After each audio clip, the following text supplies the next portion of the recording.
too quickly, overwhelming the client. Here's a step-by-step solution to fix it. 1. Clear configuration files. Go to your game's configuration folder, usually in Documents or the game install directory. Locate and delete or rename files like config.cfg or player profile config.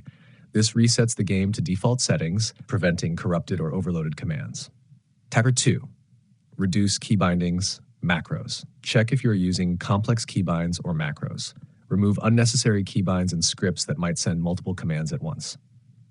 3. Reset custom settings. If you changed console commands, graphics, or network settings, revert to default. Specifically, avoid commands that repeatedly execute actions in-game. 4. Update the game. Make sure the game is fully updated to the latest version. Outdated versions can sometimes have bugs, causing client command overflow. 5. Disable overlays. Turn off overlays from programs like Discord, NVIDIA GeForce Experience, or Steam. Overlays can interfere with command processing in some games.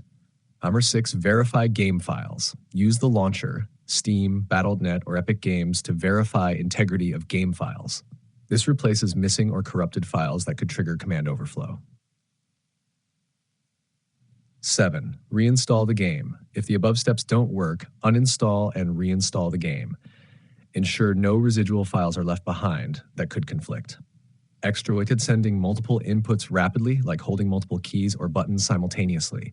Keep mods or custom scripts disabled if the issue persists.